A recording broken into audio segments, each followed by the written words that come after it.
Hi guys, thank you so much for joining me on another episode of Love Code on YouTube. Thank you so much for all of your feedback. If this is the first time that you're watching Love Code on YouTube, please go ahead and subscribe to the channel so that you know whenever we have a new episode up here on Sundays. Thank you so much, everyone. In case you still haven't heard the news, Believer's House is coming. Believer's House is coming.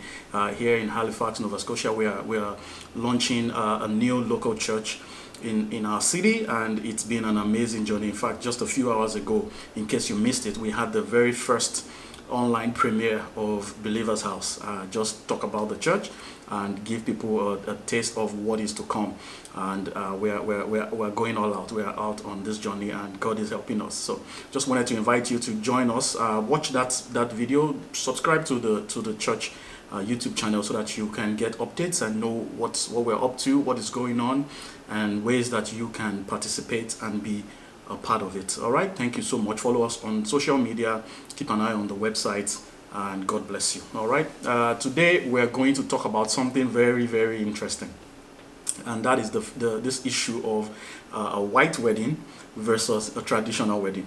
This is a video that I've wanted to do for a long time, but it's one of those videos that are personal to me in terms of the story and how it relates to us. So I always try to think about those ones a little bit more, and just decide whether or not I want to do it.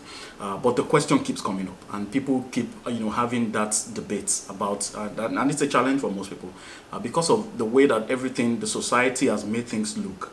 People feel like if they don't do an elaborate white wedding, it's almost as if they are not married. It's almost as if something is wrong. It's almost as if they are not at par. They are not meeting up to expectations. That's what I want to talk about today. Must you have a white wedding, or is a traditional wedding enough? It might shock you what I have to say about this because in case you don't know, my wife and I did not have a white wedding. We did not. There was no white wedding. There was no me suited up, and you can't find any picture of that anywhere because it never happened. We didn't do that. And why didn't we do it? It was not because we did not want to do it. We planned to do it. Maybe one day I'll take the time to tell that story in detail, but I'm going to just summarize it today. And the essence of it was, at the end of the day, I had a conversation with God about it, where I was praying about this, and I was telling God when it started to look like it wasn't going to happen, because I was in Nigeria and she was here. So that's the long story of it, but there's a lot to tell about that. I won't take the time to do that today, but here is where it ended up. And I just had this conversation with God where I was pretty much whining about it, like what's going to happen. This wedding has to happen. I already bought my clothes for the wedding. My wife already bought her wedding gown, which we still have, and she still kept them, and we're going to do it. So it wasn't like I'm against having a white wedding. Here's the question that God put to me that just killed everything for me. One night he just asked me, he said, show me in the Bible where a white wedding happened. Show me in the Bible. And at first I was like, of course. What do you mean, show me the Bible? And I started to think about it, and I couldn't find anywhere. I actually started to think, and that was the first time that it hit me. That was the first time that it occurred to me that there's really nowhere in the Bible where two people stood in front of a pastor in a church and they said, I now pronounce you husband. Never. It doesn't. If you find it, please show me. Okay?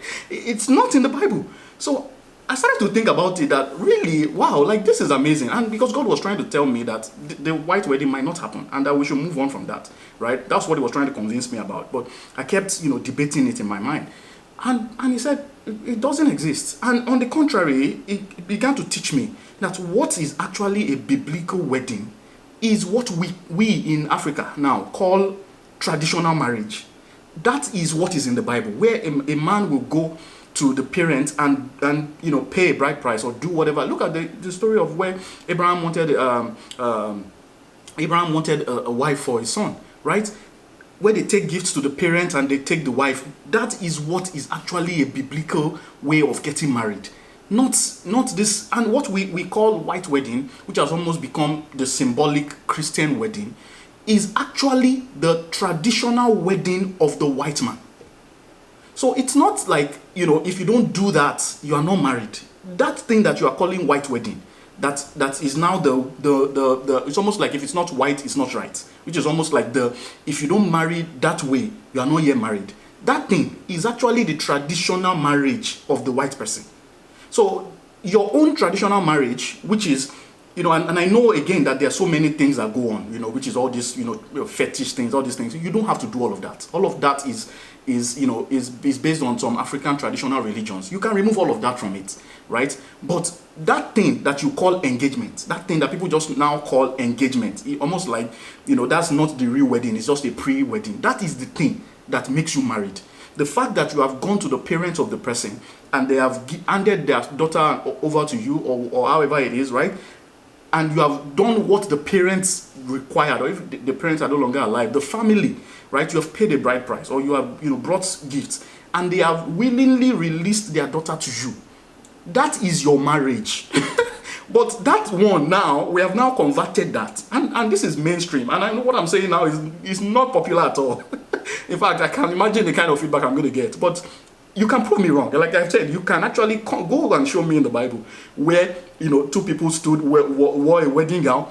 This guy wore a suit. They stood before a pastor and they said, the way we do it, show me in the Bible where it is. It doesn't exist. So it depends on how you see this thing. Don't look at your engagement as an engagement. It's your traditional marriage. That's what it is. Okay?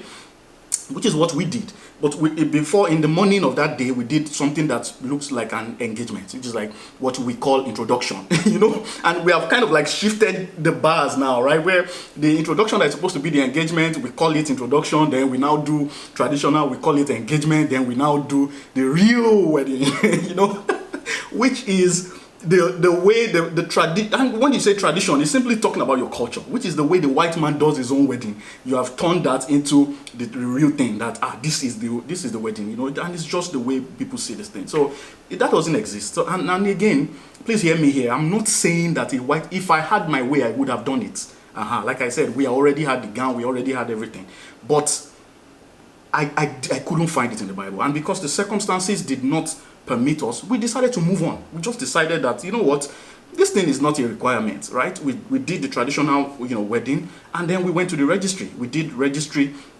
In fact, it's so funny that when we were doing our registry, we were still thinking that we're going to do, and we were laughing at the people, the people in the registry who wore, gown and, and all of those things, and we were laughing at them that, look at these people that wear gown to registry. But at that time, we didn't know that was going to be the end, So we just dressed, we still dressed well, right? But we didn't dress up, we just went, with my friend, and my wife brought her friend, and we just went to the registry and we did that. But that was it. So for you to be married, that's all you need. Your registry, and do that, and do your traditional marriage. You are married. But this pressure that people put on young people to go out of their way and do elaborate, white weddings, is what I'm against. I'm completely against it.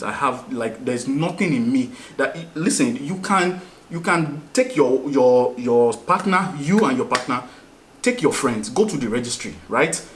Take picture, sign, take picture, post the picture, right? Take your certificate. That certificate is the main thing. That's the most important thing. Take your certificate, post the picture, and you are married. You don't have to have guests at your wedding. There's nothing in the Bible that says that you have to have guests. What is a requirement is that you cannot marry somebody against their parents' wish. You can't go and take somebody and say the parents haven't agreed, and you say to hell with them. Like the way people talk these days, say, I don't care about that, I'm moving on. You can't move on. You are not married. That's the only issue, is that the parents have to agree, or the people who represent the parents now, or the guardian, however it is, the family must agree, and they must release their daughter to you. You must do whatever they asked you to do as a requirement. It's a bride price, whatever it is. You have to do that. That is what is in the Bible. All right, and that's how people get married. And the most important part of you becoming one is actually the confession that you make, your marriage vows. That's what makes you one. It is that exchange of words that actually make people one, and we'll talk about that in later episodes. But today I just wanted to talk about this issue of this overemphasis on on having a white wedding. It's not like that is not a requirement at all. So I just want to set you free, okay? If you're in that place where you are, and if you are one of those people who look down on people who don't have elaborate weddings, you are part of the problem. You're part of the problem. You are part of the reasons why people go out of their way. They borrow money, they do all sorts to do an elaborate wedding, and they have not even planned their marriage. They haven't planned how they're going to live. They don't have furniture. They don't have anything, but they are spending so much on the wedding, and they hire a Lamborghini. They do everything. They make it. I mean, if you have the resources to do that and still do your plan your lives and all of that, and you guys are not in debt, you are not doing any of those things, that's okay. If God blesses you and you have somebody who can support you to do that, or you can afford it, that's fine. But don't go out of your way to do that and be struggling in your marriage. That's what I'm against. So that doesn't make any sense to me at all. So you don't put pressure on anybody to say they have to have a white wedding for them to be married. Okay? It's not a requirement. All right? If time and chance gives you the opportunity to do a white wedding, by all means do it. Right? By all means do it. But if not, do what is the most important thing. All right? A white wedding is a Caucasian traditional wedding. That's what it is. All right. Okay. So there's no white wedding in the Bible. So those are all the things that we have discussed today. All right. What we have now called engagement in Africa is actually the biblical way to get married. Okay. So that's all I wanted to say today. I know some of you might be upset, but it's just I expect your feedback. And honestly, I just decided to share this today because I've had too many stories of people, just mounting pressure on themselves and just going out of their way, doing things because they want, everybody to look at them in a certain way. It's not a requirement. All right. So if you are in that place, you are looking, towards your wedding, it looks like, having a white wedding is going to be out of reach for you. You don't have to feel pressured to do it. There's nothing like you don't have to feel pressured. There's nothing that says you are not married if you don't do that. Okay, so that's very, very important. So thank you so much for watching today's video. Like the video if you do, subscribe to the channel, and make sure you turn on your notifications so that you know every time I have a new video out. I usually have new videos out on Sundays at 6 p.m. Atlantic Daylight Time.